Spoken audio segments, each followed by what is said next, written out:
Hi guys, this is Ali Abbas, and today I'm reading Captain Underpants and the Perlious Plot of Professor Poopypants, the fourth epic novel by Dave Pilkey. In our last three adventures, we tried to save our crazy principal from disaster. He thought he was a real superhero, but he wasn't.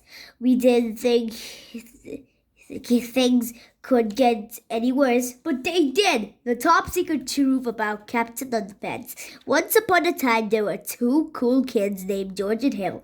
We're awesome, me too. But they had a mean old principal named Mr. Crab. Blah blah blah. Mr. Crab was very mean to George and Harold. Blah blah blah. So they bought the 3D hypnotic. They use it to hypnotize Mr. Crump. You will obey us. Okie dokie. But they made a mistake.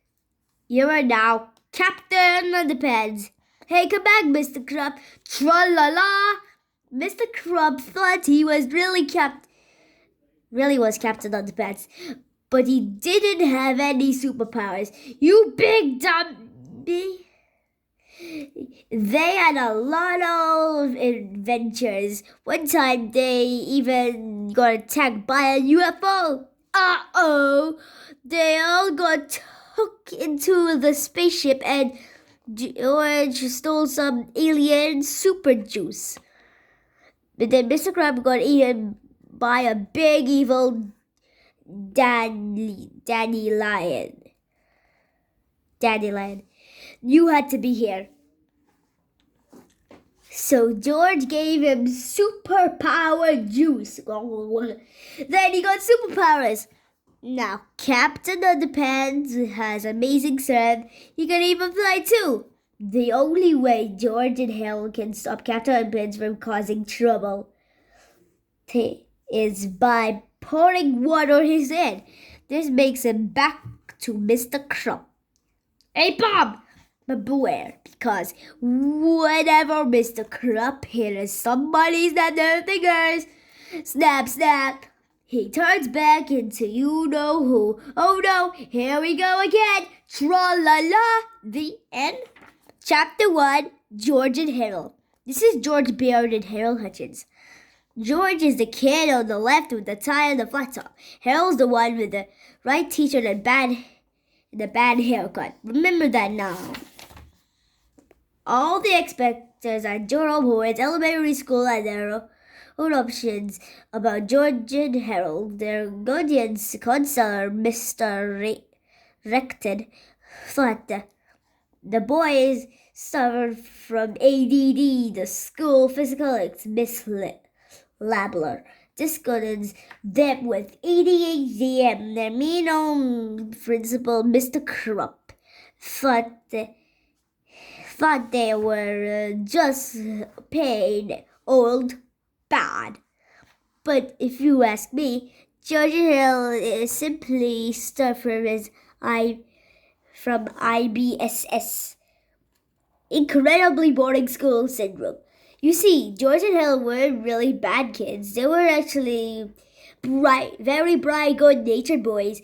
Their only problem was that they were bored in school, so they took upon themselves to live things up for everybody. Wasn't that thoughtful of them? Unfortunately, George and Harold's thoughtfulness got them into trouble every now and then. Sometimes it got them into a lot of trouble, and one time it got them into so much trouble it almost caused the entire planet to be taken over by a ruthless medical man's scientist guy in a giant robot suit. But before I can tell you that story, I have to tell you this story. Chapter 2, All Hail New Swissland. As everybody knows, New Swissland is a small country with southeast of Greenland. You probably know all about New Swissland's natural resources and systems of government. But here is something about New Swissland that I'll bet you didn't know. Everybody in New Swissland has a silly name. Just like the president, the Honorable Chocolate Jingleberry McMonkey Burger of his lovely wife Stinky. They'll tell you all about New Swissland proud silly name heritage. They'll tell about the cultural centric of silly names, and then they'll probably tell you a really, really long boring story of how a stupid tradition got started. We'll skip that part, okay? Just remember that everybody in New Swissland has a silly name, from the richest to the poorest and the dumbest to the smartest. And speaking of the smartest, let me introduce you to Professor Poopypants. That's a statue of him down there in the bottom right-hand corner of the page. Now, Poopypants was probably the smartest person in all of New Swissland. He graduated at the head of his class at Chunky Cube Booger University. And afterward, spent all of his time creating wild and fantastic inventions. Let's look at him, shall we? Back in his private laboratory, Professor Poopypants was just putting the finishing touch to two wonderful inventions, the Shrinky Pig 2000 and the Goosey Grow 4000. Professor Poopypants called for his assistant, probably Funky Shunk. Mr. Funky Shunk. Porkberry Funky Shunk. Pee yelled, I am now ready to test my new inventions. Porkbelly took notes while the professor aimed at his Shrinky Pig 2000 and a hideous pile of rubbish. A powerful beam of energy blasted the garbage heap. Suddenly, the large pile of rubbish shrank the size of gumball. Hooray! It worked! Cried Professor Poopypants. Now I must try the Goosey Grow 2000. Pee and Porkbelly and the Goosey Grow 4000 and an ordinary hot dog with mustard. When the bright beam of energy, suddenly the hot dog grew until it crashed through the walls of the laboratory. We did it! Exclaimed Porkbelly. What do you mean, we? Yelled Professor Poopypants. I did it! I am the genius! You're just a lonely assistant! And don't you forget it! Sorry, boss, said Porkbelly.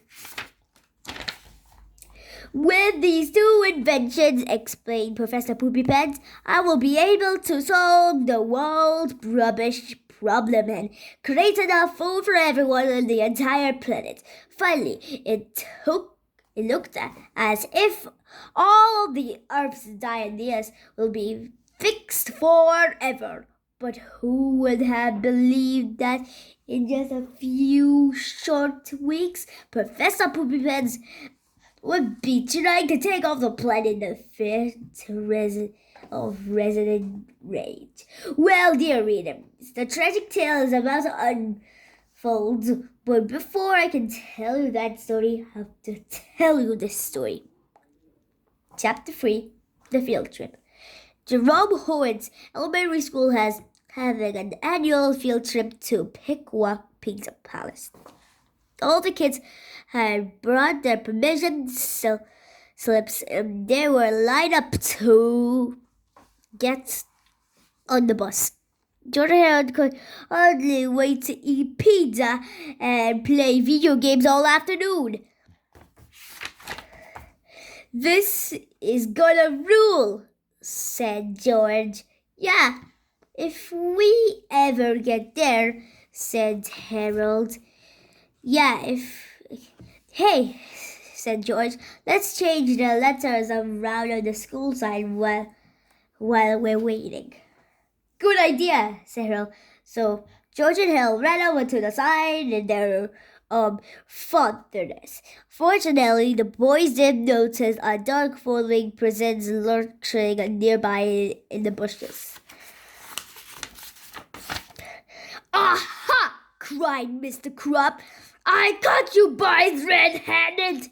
Uh-oh, said George. Heh, laughed Harold. This is a little joke. A joke? Yelled Miss Crop. Do you think, boys, that's as funny? George and Harold done for a moment. Well, yeah, said George. Don't you? Asked Carol. No, I don't think it's funny, yelled Mr. Crop. I think it's rude and offensive. That's why it's funny, said George. Oh, said Mr. Crop. You boys like to laugh, huh? Well, here's a good one. You two are officially banned from the school field trip.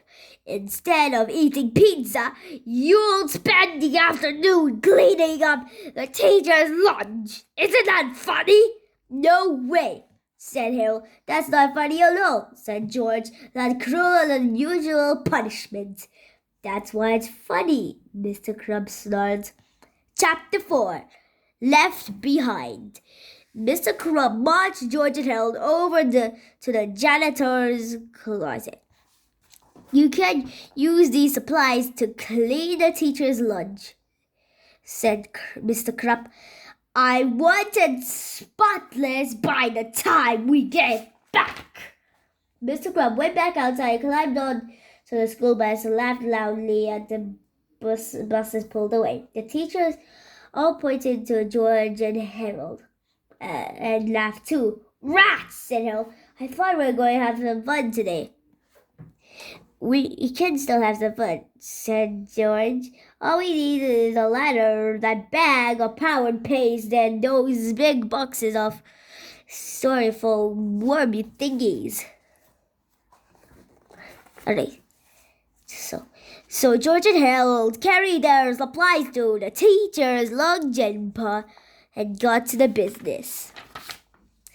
At the sink, George pulled the sprayer nozzle while Harold stayed the nozzle handle on the on position. Then the two boys put the nozzle back, making sure the sprayer head was pointed in the right direction. Next, George held the ladder steady with Harold climbed up to the ceiling fan, then scooping generous amounts of powdered paste onto the top of the fan blades. Isn't this right? Asked Harold. Yeah, said George. Try most of it at the ends of the blades. Got it, said Harold. George closed all the blinds while Harold adjusted the ceiling fan so it turned when the lights came on. Finally, the boys filled the refrigerator up with warm, safe packing pellets. This is going to be fun, said Harold. Not for the teachers, laughed George. Chapter 5. The fun begins. An hour or so later, the buses returned to the school. All the children got off, packed up their stuff, and got ready to go home. Mr. Fry, the science teacher, was on school bus duty. The rest of the teachers gathered around George and Harold and began teasing them. You kids are sure did miss a fun field trip, said Miss Nibble. The pizza's so delicious. Too bad you didn't get any. I wanted to bring you back a pizza, says, but I ate it on the bus. Ah! He threw an empty pizza box at George held in the feet, and the teachers howled with laughter. Ah! Maybe you can lick the cheese off the box, Mr. Crumb roared. Then the teachers eventually got tired of taunting George and Harold, so they retired. The teachers longer relax. Hey, how come it's so dark in here? Asked Mr. Mia. He flicked on the lights and the ceiling fan began rolling very slowly. Mr. Ribble went to the sink and heard on the tap. Suddenly the spray nozzle sprayed cold water all over her. Ah! She screamed. Somebody turned the water off. The other teachers sprang up and tired to help. They all got sprayed too. The ceiling fan was rotating faster now, and some of the power pace had begun. Like the blades, and the teacher struggled with the tap and pushing, shoving the other.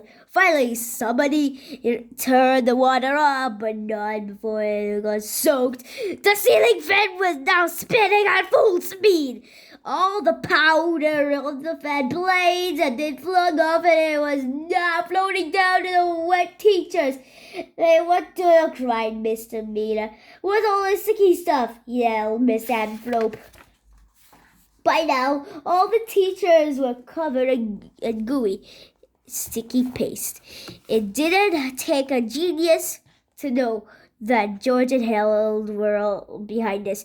Those brats had better not have touched my dyed color, Miss Ribble shouted. And she dashed the refrigerator and the swung this swoosh. Suddenly, thousands of tiny swollen pellets wound in the room and pellets around. Naturally, they landed on the sickest things in the room. The teachers! Ah! Screamed the teachers. They ran out of the teacher's lunch, screaming and yelling. George and Harold saw them, like a group of evil snowmen heading straight towards them. I've got an idea, said George. What? Said Harold. Run! Said George. You guys, I need to end this for now. Please subscribe to my channel and press the bell icon.